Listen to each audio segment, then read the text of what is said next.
البقرہ آیات 30 تا 33۔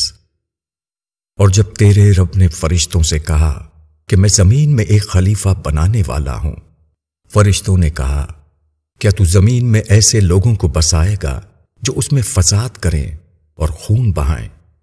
اور ہم تیری حمد کرتے ہیں اور تیری پاکی بیان کرتے ہیں۔ اللہ نے کہا میں جانتا ہوں جو تم نہیں جانتے۔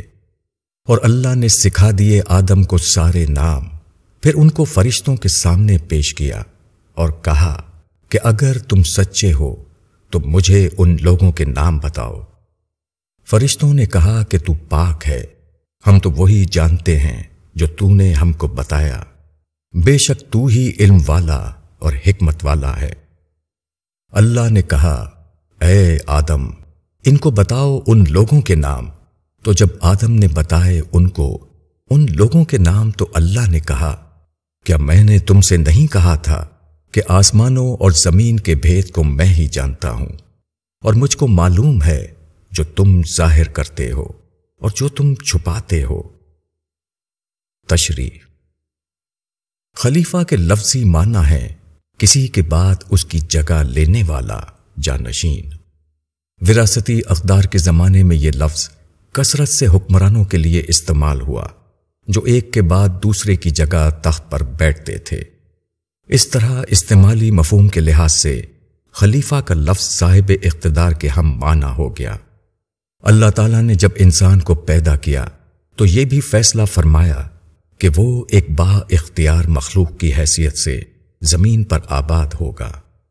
فرشتوں کو اندیشہ ہوا کہ اختیار و اقتدار پا کر انسان بگڑ نہ جائے اور زمین میں خون ریزی کرنے لگے۔ فرشتوں کا یہ اندیشہ غلط نہ تھا، اللہ کو بھی اس امکان کا پورا علم تھا، مگر اللہ کی نظر اس بات پر تھی کہ انسانوں میں اگر بہت سے لوگ آزادی پا کر بگڑیں گے تو ایک قابل لحاظ تعداد ان لوگوں کی بھی ہوگی جو آزادی اور اختیار کے باوجود اپنی حیثیت کو اور اپنے رب کے مقام کو پہچانیں گے اور کسی دباؤ کے بغیر خود اپنے ارادے سے تسلیم و اطاعت کا طریقہ اختیار کریں گے۔ یہ دوسری قسم کے لوگ اگرچہ نسبتاً کم تعداد میں ہوں گے مگر وہ فصل کے دانوں کی طرح قیمتی ہوں گے۔ فصل میں لکڑی اور بھوس کی مقدار ہمیشہ بہت زیادہ ہوتی ہے، مگر دانے کم ہونے کے باوجود اتنے قیمتی ہوتے ہیں کہ ان کی خاطر لکڑی اور بھوس کے ڈھیر کو بھی اگنے اور پھیلنے کا موقع دے دیا جاتا ہے۔ اللہ نے اپنی قدرت سے آدم کی تمام ذریت کو بیک وقت ان کے سامنے کر دیا، پھر فرشتوں سے کہا کہ دیکھو یہ ہے اولاد آدم، اب بتاؤ کہ ان میں کون کون اور کیسے کیسے لوگ ہیں۔ فرشتے عدم واقفیت کی وجہ سے بتا نہ سکے۔ اللہ تعالیٰ نے آدم کو ان کے ناموں بالفاظ دیگر شخصیتوں سے آگاہ کیا اور پھر کہا کہ فرشتوں کے سامنے ان کا تعارف کراؤ۔